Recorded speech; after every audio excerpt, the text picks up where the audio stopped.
Ang basic salary ko po is 10,598.98. So, ibig sabihin, sinungaling to? Yes po. Yes po. Eh, sinungaling ka pala, Yes Attorney po. Salvosa. 15,500 po. 15,500, 37 years. 37 years. Yung kanyang basic pay. Ang sabi po sa akin ng taga GCJ, dinidribble daw po ng PAGCOR para hindi matuloy.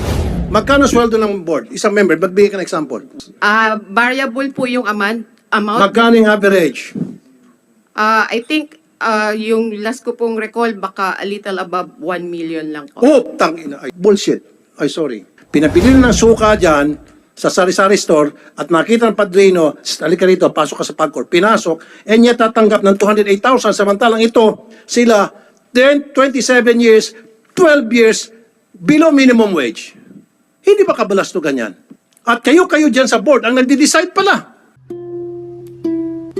Mr. Samson is the VP for Good afternoon po sa lahat po na nandito, especially po sa Honorable Senators and Congressman natin. Una po, yung huling-huling statement po niya na sinabi na lahat daw po nang nag-apply and absorb. Just to let you know po, ako po ang unang-unang nag-apply sa CF New Coast po. And as of now po, nakapasa po ako sa first interview, pero yung second interview po, hindi na po ako nabalikan. Marami na pong na-absorb, pero hindi pa po ako nababalikan ng New Coast. Ilan po yung hindi na-absorb, Mr. Samson? Sir, sa 938 po na nag-apply po, sa 938 po na tinanggal po nila, hindi po nila na-meet yung requirement po na mag-absorb ng 50%. And take note po, 50% lang. opo, ang nilagay po nila sa provisionary license po kasi is 50%. So, New Coast is required to absorb 50% of the employees po who are existing na naglatrabaho po sa New Coast, PAGCOR New Coast. Ngayon po, hindi po nila na-meet yun. Kasi po, hindi naman po, una po, hindi po kami in-absorb.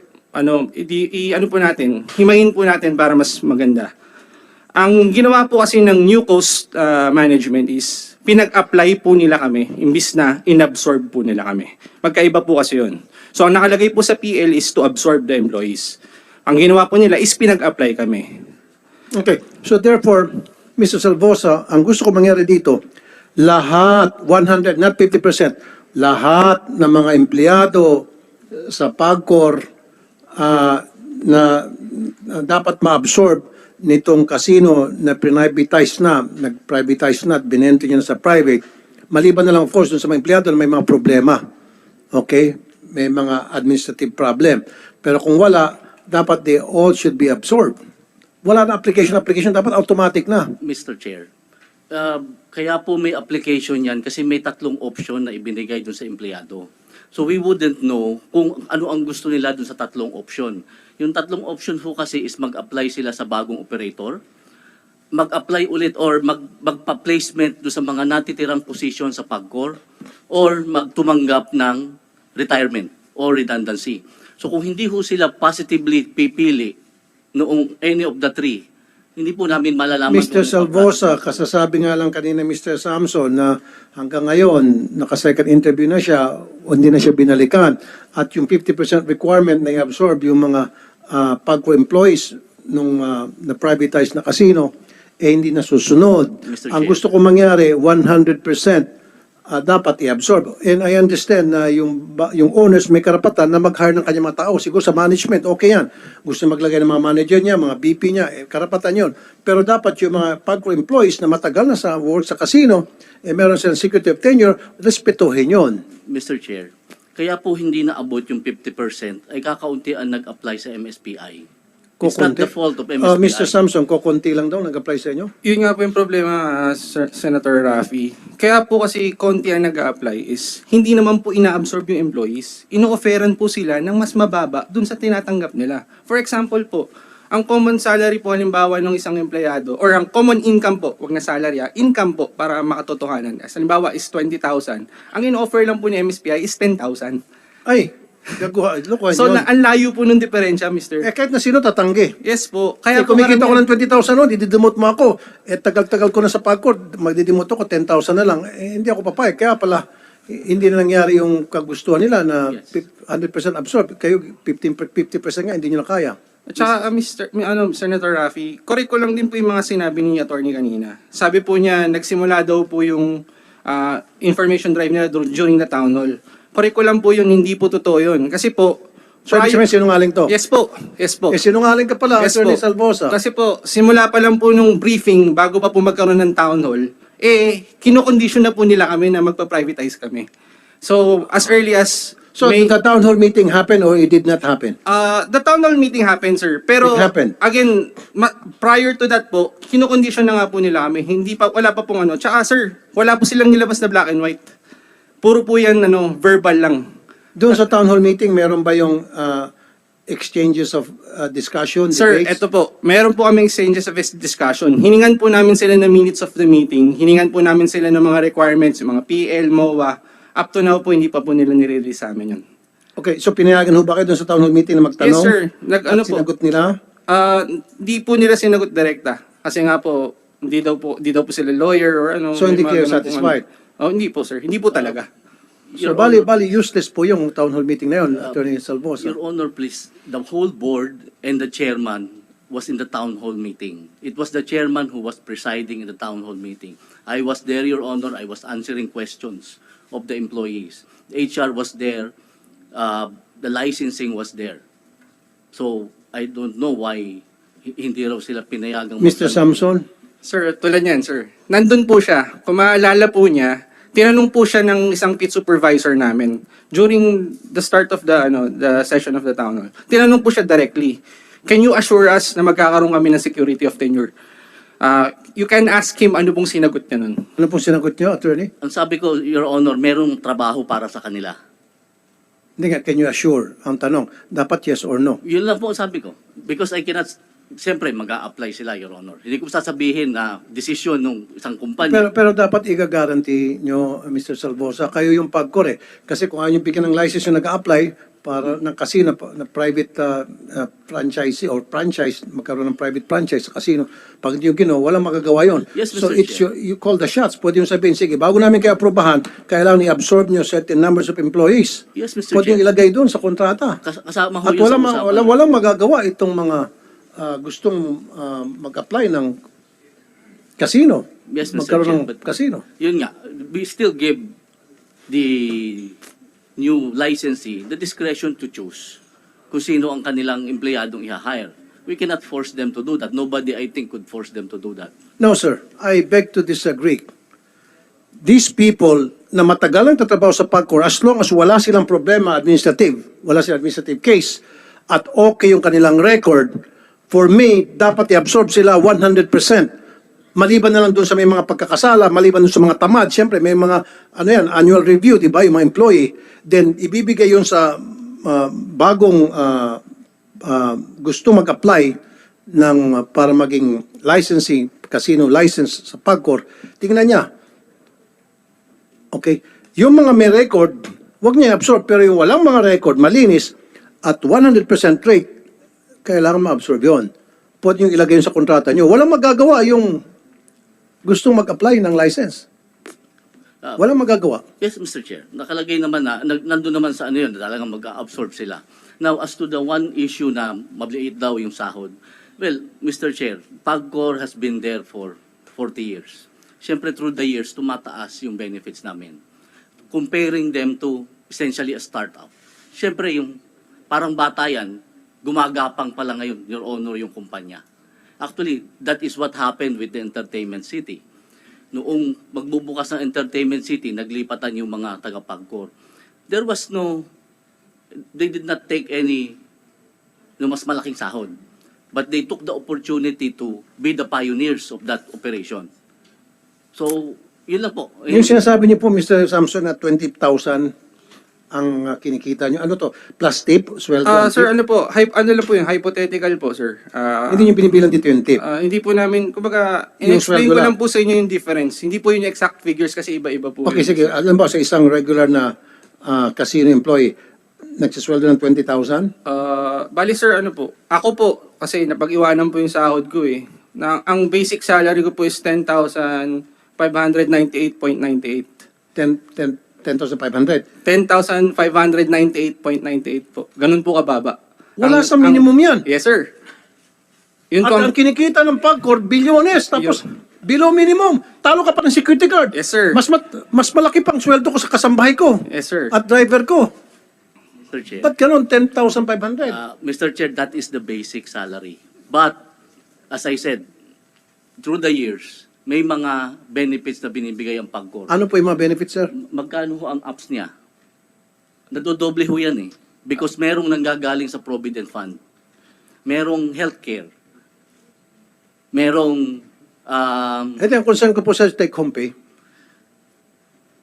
yung take-home pay ko kasi, yun nga ho, doble Kahit nga. pa sabihin natin sa tagtarin mo ng benefits, health benefits and all, pero pag uwi niya ng bahay niya, 10,500 ang tatanggap niya sa isang buwan, kulang po yun Mr. Chair, sa isang pamilya na dalawang anak. Mr. Chair, ang sabi ko nga ho, dodoble yun. Because of that release dun sa Provident. Magkano po magkano take-home pay niyo po?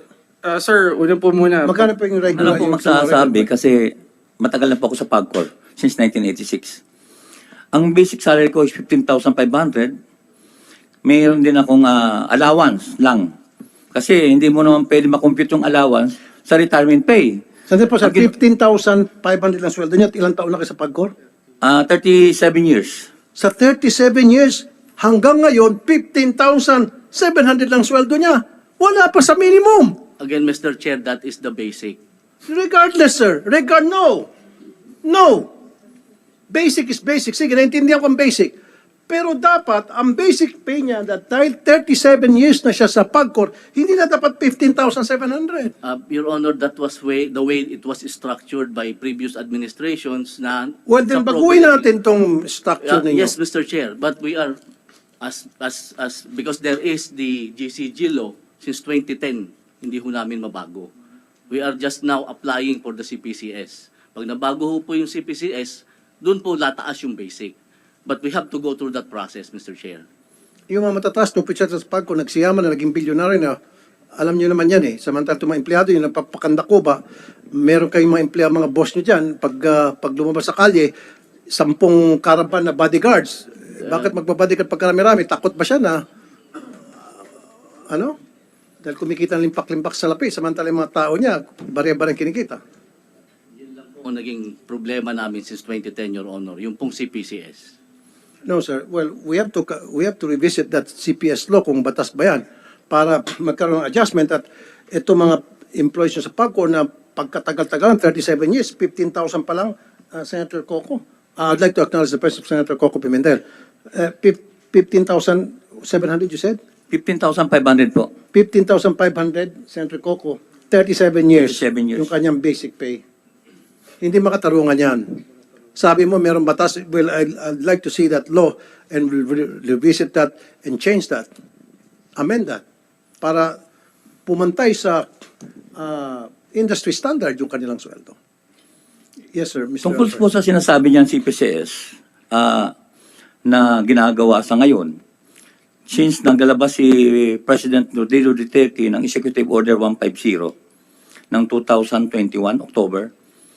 Pero ang nagtatanong po ako sa GCG, bakit hanggang ngayon hindi pa napapatupad sa amin ng CPCS? Samantalang kami na lang ata ang GOCC na hindi nabibigyan ng ATI o ng CPCS authority to implement. Ang sabi po sa akin ng taga GCG, dinidribble daw po ng PAGCOR para hindi matuloy ang CPCS. Ayan. Bakit nyo dinidribble, Mr. Chair, Salvosa? hindi ho totoo dinidribble namin. Actually, minamadali ho yan.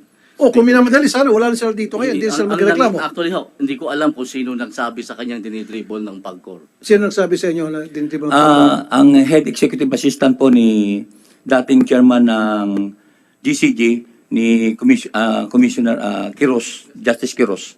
Ang nagsabi po sa akin, si Attorney Ramos Reyes, na kung nagpapasa po sila, pero kulang. Anin mo yung kulang kung hindi naman ma-aproban. So ang tingin po ni Attorney Ramos, dinidribble. Kasi kung kinukumpleto nila ang pagpasa ng mga papel, automatic ma-aproban po. Attorney Salvosa. Your Honor, please, I think that if that is the perception of the person, it's not reflective of the position of the agency. Sir, yung sinasabi mo, it's that the perception, para sa akin, hindi mahalaga yon. Mahalaga rito na meron silang mga sinasabi, supported by facts, na 37 years na sila, 15,500 pa lamang ang kanyang basic. Ikaw, Mr. Samson, ilang taong ka na? sa PAGCOR? Sir, by April 16 po, I will turn 12 years na po sa organization. Ito naman, 12 years na, ang basic salary niya, 10,500 pesos. Mas malaki pang sweldo ng kasambahay ko. Actually nga ho, Mas sir, malaki pang basic na sweldo ng kasambahay ko sa 10,500. Ito'y 12 years na sa inyo. At kumikita ang PAGCOR ng bilyones. actually ho, sir, yun nga po ang sinasabi ko. That is how the benefits package and the compensation package. Nasa batas ba yan? Hindi po, kasi before the GCG, Hindi nga, nasa no, batas ba yan? So, sa PAGCOR lang na ano yan? noon po kasi ang No, before, ang tanongin ko, wala sa batas. Your Honor. So, kayo lang gumawa-gawa. Your Honor, ng batas. No, yes or no lang. Kayo nasa lang batas po, Your Honor. Na anong klase, anong batas? Doon po sa charter ng PAGCOR may nakalagay pong provision that personnel policies of PAGCOR shall be governed by the board. Governed by the board. So, kung ganon, governed by the board, kayo dyan sa board, sabihin nyo kung magkano yung dapat maging basic nila, that should be up to the market standard. Industry standard. Wala sa industry standard to. 37 years, 15,500 pa lang yung kanyang basic. 12 years, 10,500 yung kanyang basic. Kayo lang pala dyan sa board ang gumagawa ng patakaran. Your So Honor, baguhin yung patakaran. Sino ba yung mga nasa board? Ah. Magkano ba sweldo ng board? Ikaw, member ka ng board. hindi po. Magkano sweldo ng board? Isang member, magbigay ka ng example. Wala akong sweldo, allowance lang po. Magkano allowance per meeting? Kasi alam ko, per board meeting, magkano? Hindi ko po alam, Your Honor. No, imposible. Miss Sharon Quintanilla, magkano? Huwag ka magsinungaling dito. Tumas nga kayo, tumayo kayo, magkano kayo? Ipaot niya ito. Ito mga taga-Comsec. Mag-out mga to. Sir, kukunin ko lang po yung specific. No, mag-out ka muna. Comsec. Ipapatayuin mga to pag taga-Pagcor, mag-out taking. Can you please all stand up from people from PAGCOR? Can you raise your right hand? Pati witness, of course. Do you swear to tell the whole truth and nothing but the truth in this committee hearing? Thank you.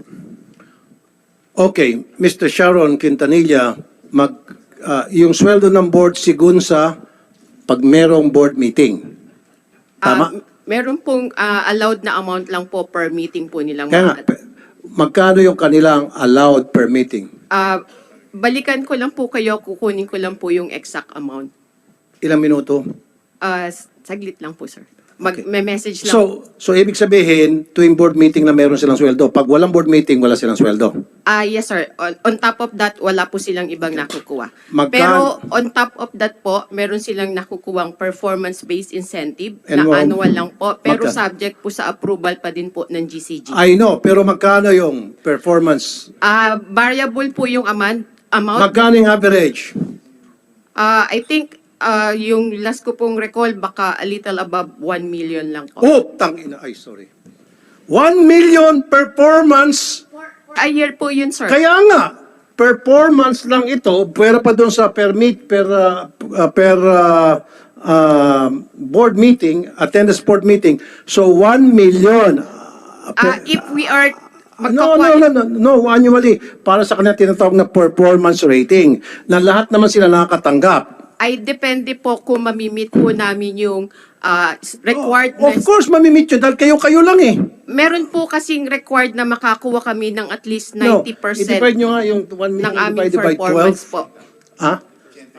Subject to GCG Kita approval mo, po siya. lumilitaw na 80,000 a month na pumupunta lang to tuwing may meeting. Eh kung once a month lang yung meeting, ang laking perang tinatanggap. Samantalang ito, nagpapakandak Cuba, araw-araw, nandun sa Pagcor, umulan, uminit, bumagyo, nandun sila. Per meeting meron pa rin. Mr.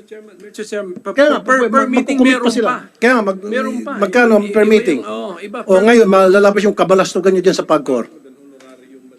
Hindi, meron yan. Alam ko malaking per meeting eh. By the thousands yan eh. Samantalang ito sila ang dahilan kung bakit kayo nakakatanggap ng mga per meeting na yan na kung magkano libo at yung performance rating na by the millions because of them. Without them, wala yun. Kayo. Di ba? Oh, ngayon, tell me, magkano? Sige, so performance rating, sabi nyo, is 1 million.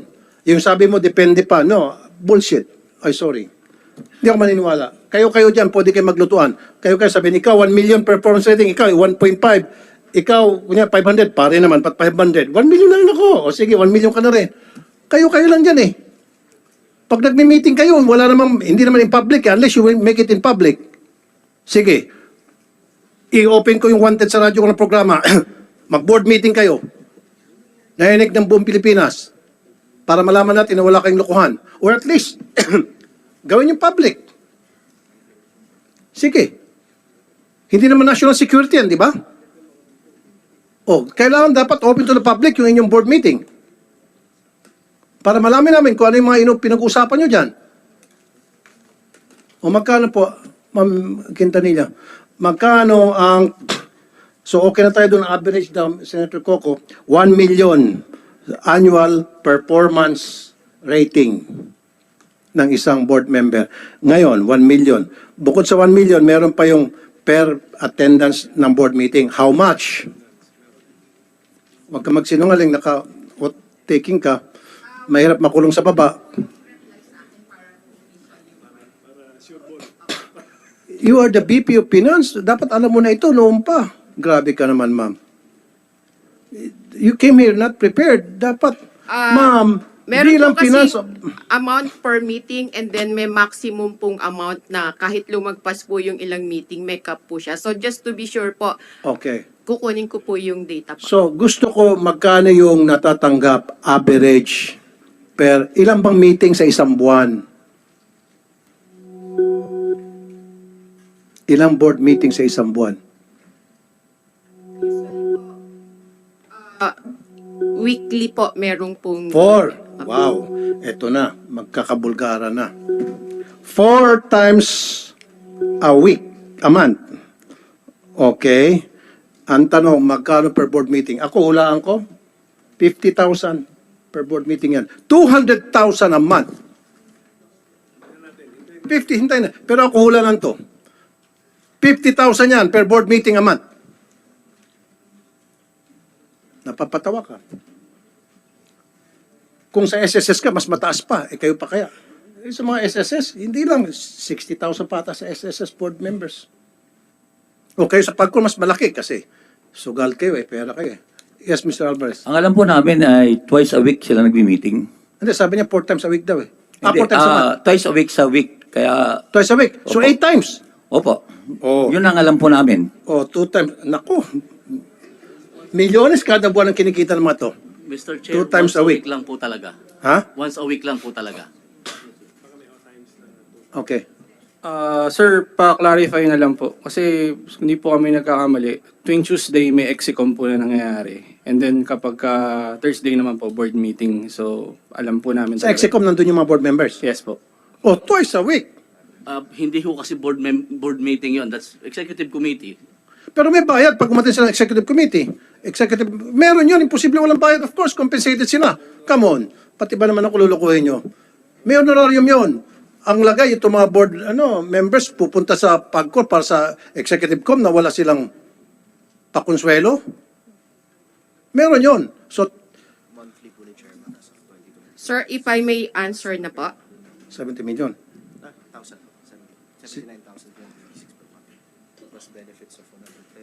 Okay. So, mamaya to si Chairman. So, Ito, for yung board. every EXCOM meeting po, 24,000 po yung gross na per dime. 24. Pero inaman po, maximum Ito, 24 per executive execom. Yes po, but So that's for 4 times. So in a month, 48 lang po kasi naka-maximum po siya ng 48 in a month. so 48 in a month. Doon sa execom. Yes Doon po. sa board meeting, And sa board po, sir, 40K per board with maximum of 80K per month. okay, sige. 80 plus 48? So, 28 po. 128 ang per month ng isang board member. Plus, yung 1 million a year, so, i-divide mo yan sa 12, 80,000. So, equals to 200,000 a month ang sweldo ng mga board members ninyo. Kahit na ito'y bago lang pasok, ka-appoint lang, na most of them were accommodations, na walang ka-experience tungkol sa pagsusugal, walang experience sa gaming, pinabili ng suka dyan, sa sari-sari store at nakita ng padrino, halika rito, pasok ka sa PAGCOR. Pinasok, and niya tatanggap ng 208,000 samantalang ito, sila 10, 27 years, 12 years below minimum wage. Hindi ba kabalastugan yan? At kayo dyan sa board, ang nagde-decide pala. Kayo nang papakasasa sa pera na pinagpapaguran nila. Hindi ba kabalastugan yan?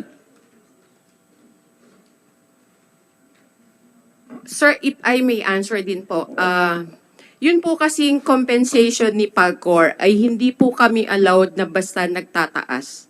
Subject po siya sa review at approval ng GCG and Anong board? other than the board po, plus meron pa din po tayong final na approval na kukunin sa Office of the President po. Kaya nga po, pero upon the recommendation of the board, kung ano yung rekomenda nyo, papayag naman siguro ng Office of the President, hindi naman sabihin ng Office of the President, hindi, below minimum wage na lang habang buhay yung mga taga-PAGCOR. It is you sa board na gagawa ng recommendation, kung yung tamang recommendation, para sa inyong mga empleyado. Pag sinabi nyo sa Presidente, Mr. President, gusto namin every year tataas yung sweldo ng ating mga empleyado at dapat hindi sila minimum wage, kundi dapat up to the industry standard ang dapat sweldo nila. And of course, sasabihin ng Office of the President, alam mo sabihin ng Office of the President, masyado malaki yan. Kailangan apihin natin yung mga empleyado nyo, gawin natin 12,000 lang, 15,000 lang, kahit 37 years, wala akong pakialam. Meron bang ganong klaseng Presidente pag-iisip? Wala. Kayo lang dyan sa board. If I may answer din po din, we tried requesting din po yung mag-request, but since nagkaroon po ng possible implementation po ng CPCS, as far as I could recall po, meron pong unang CPCS na EO203 na na-defer po siya and eventually naging EO150. Ma'am! So every time po, No, stop. Stop. Shut up. Sorry.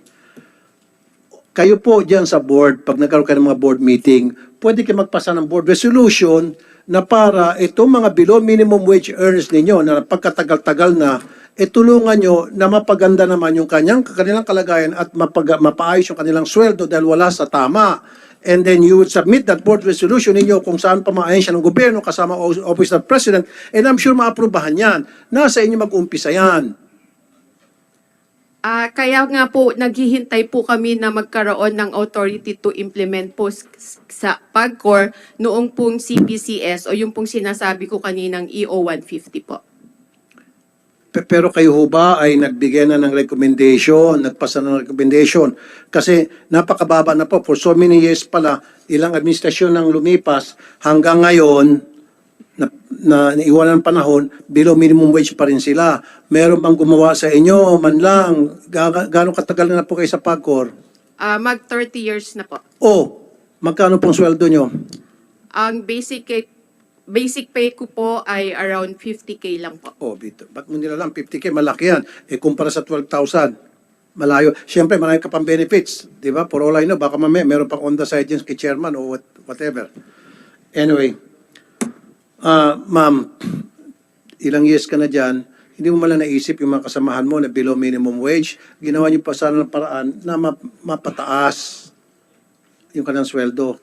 12,500. And how long you've been...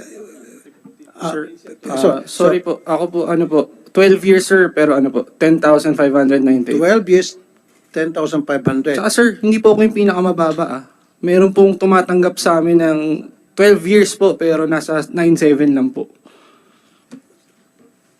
Same po kami ng trabaho, pero magkaiba po kami ng sahod. Kita nyo yan. Samantalang yung mga board of directors ninyo, pag isuman natin pinaka-average, pinaka-minimum, 208,000, twice a week lang mag-report. At karamihan sa kanila, I bet you, papaputol ko lahat ng daliri ko, marami sa kanila walang experience sa gaming. Accommodation lang, padrino lang. Inirekomenda ni Padrino Poncio Pilato Terodes. Sure ako dyan. And yet, natanggap na 208,000. Ito, matagal na nagpapatakbo ng PAGCOR, below minimum wage. Hindi ba kabalastugan yan? Alam niyo po yan. Wala man lang kayong ginawa. We tried requesting po pero sinabihan po kami na intayin na lang yung implementation po ng CPCS. Intayin for a long, long time. And you've been there for how many years again, ma'am? Yung pong sinasabi kong EO2 o 3 ay matagal na po siya pero na-defer and eventually na-aprobahan po nung time ng Duterte yung EO150.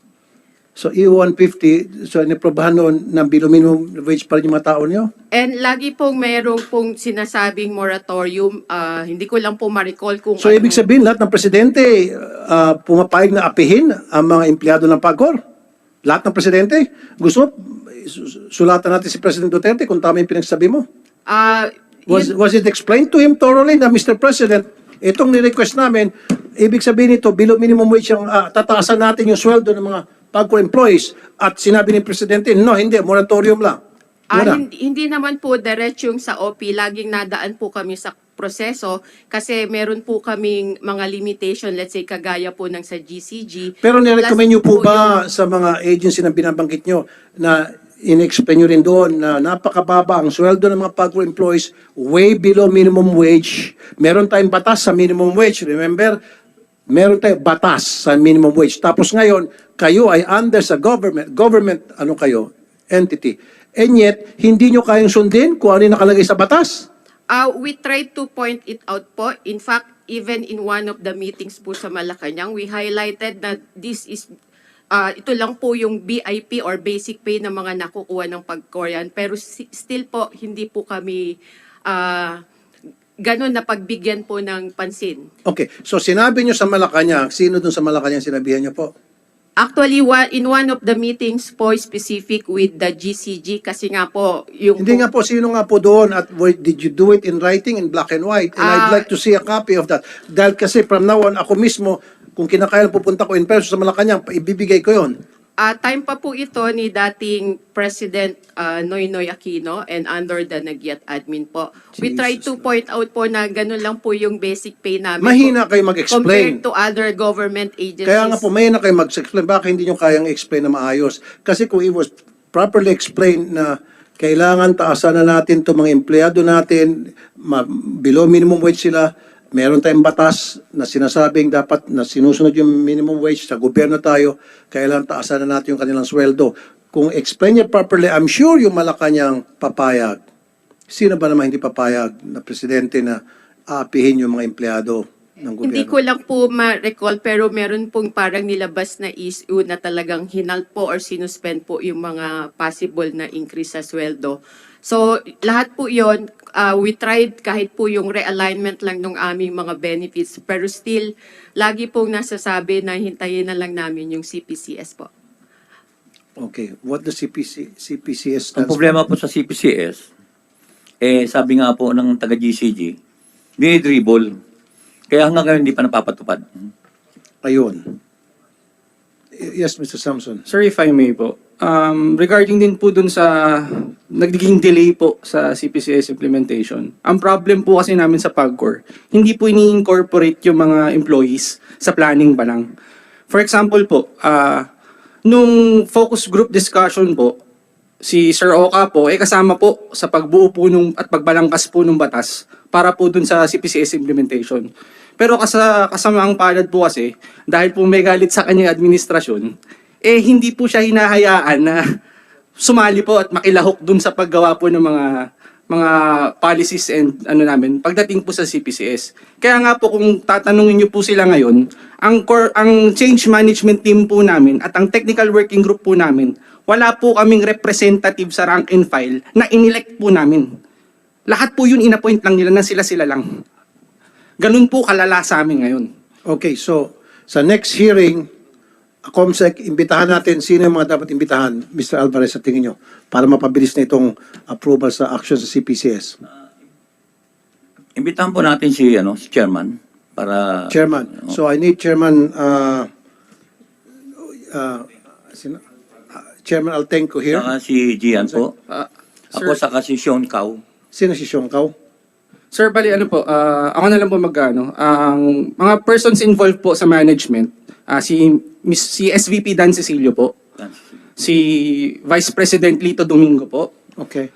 si VP for Legal, si Sir Rod Consolacion, tapos si Chairman po.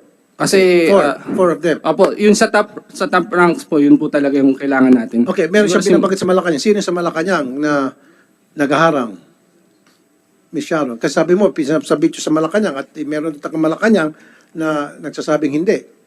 Lagi pong nagagamit yung possible na implementation po ng Ano po pangalan sa Malacanang? ah, Sino po yung approving person doon sa Malacanang, approving authority, aside from the President, of course? usually po ang nakukuha naming document ay galing po sa ES. Office of the Executive Secretary. Siya mismo ang nag-disapprove na tataasan yung sweldo? Meron po kaming mga request na meron po silang official na reply po. So, meron kayong request, official reply na hindi tinutugunan ni ES. Nami-mention po doon na we need, Pero sino final approving authority? Are you saying ES?